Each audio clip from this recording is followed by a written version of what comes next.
Baik, assalamualaikum warahmatullahi wabarakatuh. Good morning, children. Oke, kembali lagi dengan Miss Rahma. Pada video kali ini, Miss Rahma akan menjelaskan kembali materi yang sudah kita pelajari sebelumnya tentang menyelesaikan masalah yang berkaitan dengan uang. Nah, pada materi ini tentu kita punya tujuan pembelajaran. Tujuan pembelajarannya adalah peserta didik dapat menyelesaikan masalah yang berkaitan dengan uang. Ini tujuan kita ya. Nah, maka dari itu nanti kita akan dihadapkan beberapa soal dalam bentuk soal cerita gitu, untuk bisa dapat menyelesaikan masalah yang berkaitan dengan uang. Misalnya langsung saja ya masuk kepada contoh soal yang akan kita selesaikan. Contoh. Di sini ada contohnya nih ya. Ibu nih. Contoh 1. Ibu membeli 2 kilo apel dengan harga 25.000 rupiah per kilogram. Berapa uang yang harus dibayar ibu? Nah, tentunya ketika kita melihat soal seperti ini, kita langsung bisa jawab, oh Miss, dikali harganya 50.000. Yaps, betul, itu jawabannya tepat. Namun dalam cara penyelesaian di pelajaran matematika ini perlu kita uraikan satu persatu. Mulai dari mana? Mulai dari diketahui. Kita tulis dulu apa yang diketahui dari soal tersebut. Oke. Apa yang diketahui dari soal tersebut? Yang pertama adalah harga. Di sini ada harga ya. Harga. Nah, di sini harga 1 kilo per kilo. Berarti harga 1 kilonya adalah 25.000. Ini kurang titik nih di sini tik. Oke, lanjut ya. Lalu berapa banyak apel yang ibu beli? Di sini jelas di soal sudah ada nih 2 kilo. Maka kita tulis ibu membeli 2 kilo apel ya. Kita tambahin di sini apel gitu ya. Lanjut, setelah diketahui sudah selesai nih apa yang diketahui. Oke, kita lanjut ditanya. Apa sih sebenarnya yang ditanya dari soal ini gitu kan? Ya, pada soal ini yang ditanya adalah berapa uang yang harus dibayar ibu. Nah, itu kita pindahkan ke sini ya. Berapa uang yang harus dibayar ibu? Gitu. Baru kita mulai menjawab. Oke. Dengan cara apa kita bisa menjawab soal tersebut? Maka untuk mengetahui harga yang harus dibayar oleh ibu, maka kita harus mengkalikan harga apelnya dengan banyak apelnya. Nah, tadi harga apelnya berapa? 25.000 per kilo dan ibu membeli 2 apel. Maka sudah jelas 2 dikali 25, kita simpan dulu nolnya ya, yaitu 50. Karena ada 03, kita tambahin 03 di sini. Jadi 25.000 dikali 2 adalah 50.000. Setelah itu baru kita tuliskan kesimpulannya. Kesimpulannya, jadi uang yang harus dibayar ibu untuk membeli 2 kilo apel adalah 50.000 rupiah. Kayak gitu ya. Ini untuk contoh soal pertama. Oke, lanjut. Kita masuk ke contoh soal kedua, yaitu Rudi membeli 3 pensil masing-masing dengan harga 2.000 rupiah dan 2 penghapus masing-masing harganya 1.500 rupiah. Berapa uang yang harus dibayar oleh Rudi gitu ya. Nah, sama caranya penyelesaiannya mungkin kita udah tahu jawabannya apa, namun tetap dituliskan dengan cara penyelesaian matematika ya.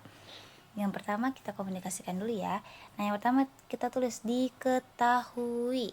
Apa yang perlu diketahui dari soal tersebut? 1. Harga pensilnya dulu kita lihat. Harga pensilnya berapa? Harga pensilnya 20.000. Nah, ya di sini ya. Lanjut. Ada lagi nggak yang perlu kita ketahui? Ada harga penghapus yaitu 1.500. Ada apa lagi? Nah, banyak barang yang dibeli oleh Rudi. Pensilnya ada berapa yang dibeli? 3. Kayak gitu ya. Lanjut apa lagi? Penghapus. Dia beli 2 penghapusnya. Nah, sudah selesai ya. Ada lagi kah yang perlu yang diketahui dari soal tersebut? Sudah tidak ada. Kita lanjut ya. Apa sih yang ditanya? Yang ditanya adalah berapa uang yang harus dibayar Rudi, atau berapa total harga yang harus dibayar Rudi. Baru kita jawab. Dengan cara apa? Dengan cara kita kalikan dulu setiap, sama kayak ini ya. sama kayak total soal contoh soal pertama, cuma bedanya di sini ada dua jenis barang. Kita kalikan saja pensil dengan harga pensil. Pensilnya berapa belinya? 3. Maka kita kalikan dengan harga pensil yaitu 2.000. Nah, lanjut ditambah dengan Rudi membeli 2 penghapus dengan harga 1.500. Baru kita hitung 3 dikali 2.000 adalah 6.000. 2 dikali 1.500 adalah 3.000. Baru kita jumlahkan 6 ditambah 3.000 adalah 9.000. Jadi kesimpulan uang yang harus dibayar Rudi sebesar 9.000. Itu contoh kedua, masih mudah ya. Sama kayak contoh pertama, hanya saja di sini ada 2 item kayak gitu ya. Kalau yang di atas hanya ada 1 item aja pembeliannya. Oke, lanjut yang ketiga. Nah, ini kita masuk kepada kolom misalkan belanja pasti ada kembalian dong ya. Jadi kita bahas tentang soal yang berkaitan dengan kembalian. Oke, sini Cinta membeli 5 buku dengan harga 7.500 per buku. Ia membayar dengan uang pecahan 50.000. Nah, berapakah kembalian Cinta? Kayak gitu. Sama ya, kita awali dulu dengan diketahui. Apa sih yang diketahui? Satu, pertama, Cinta harga buku dulu. Harga satu buku ya per buku, berarti harga satu buku. Harga satu bukunya adalah 7.500. Kita simpan di sini ya. Lanjut, Cinta membeli berapa banyak buku yang Cinta beli? 5. Kita simpan di sini 5 buku. Lalu uang yang dimiliki Cinta sebesar berapa? 50.000. Baru kita lanjut. Apa sih yang ditanya dari soal tersebut? Berapa kembalian Cinta? Berapa kembalian uang Cinta? Gampang ya. Kita harus tahu dulu total pembelian dari apa yang Cinta beli. Cinta kan membeli buku ya Kak. Bukunya berapa? Berarti banyak buku dikali dengan harga buku kayak soal yang pertama. Kita tahu dulu total pembeliannya berapa.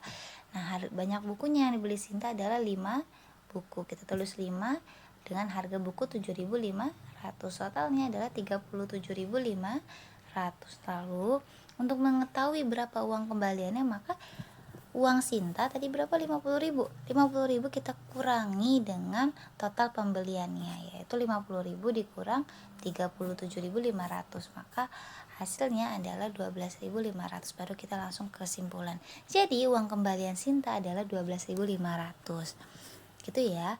Dan ini misalnya juga punya contoh soal terakhir, yaitu tentang iuran menabung nih. Siapa yang suka saling membantu? Nah, di sini adalah ada Tono, ada Budi, dan Andi ingin membeli sebuah sepeda dengan harga Rp1.800.000.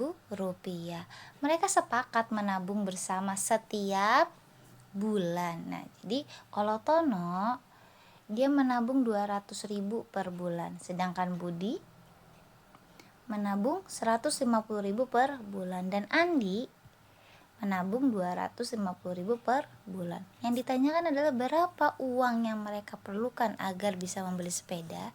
Oke, cara penyelesaiannya, pertama kita tuliskan diketahui dulu. Harga sepedanya dulu tadi berapa? 1.800.000. Kita tulis 1.800.000. Lanjut, Tono nabungnya berapa ribu nih per bulan? 200.000 per bulan. Kalau Budi 150.000 per bulan, dan Andi 250.000 rupiah per bulan. Nah, yang ditanyakan adalah berapa bulan. Nih bulan, berarti jangka waktu ya. Berapa bulan mereka perlu menabung agar bisa membeli sepeda? Maka jumlah tabungan per bulan kita jumlahkan dulu nih. Dari 3 ini kita jumlahin dulu ya. Jadi ada 200.000 ditambah 150.000 uang Budi ya, dan uang Andi ditambah 250.000. Totalnya adalah 600.000. Nah, udah tahu nih tabungan setiap bulannya adalah per bulan. Jadi 600.000 mereka bisa terkumpul. Maka waktu yang diperlukan dalam menabung untuk bisa membeli sepeda adalah kita taruh harga sepedanya. Harga sepeda dibagi dengan total tabungan mereka. Gimana cara membaginya? Kita simpan dulu nolnya. Kita simpan dulu ya nol ya. Kita simpan dulu nolnya. Oke. 18 dibagi 6. Kira-kira 18 dibagi 6 berapa tuh hasilnya? 3. Kalau misalkan pembagian kita coret aja nolnya. Kita coret nolnya, udah habis. Gitu ya. Jadi hasilnya adalah 3 bulan. Selesai ya. Jadi kesimpulannya adalah mereka memerlukan 3 bulan untuk bisa membeli sepeda. Bisa dipahami sampai sini? Mudah-mudahan bisa dipahami ya. Jika ada yang memang belum bisa dipahami, misalnya punya tips, kalau kalian membaca soal cerita, anggap itu adalah masalah kalian, sehingga apa? Sehingga lebih lebih relate gitu. Itu ya. Oke, bisa dipahami? Oke, mungkin cukup sekian yang bisa Miss Rama sampaikan terkait materi menyelesaikan masalah yang berkaitan dengan uang gitu. Miss Rama cukupkan, Miss Rama tutup. Wassalamualaikum warahmatullahi wabarakatuh.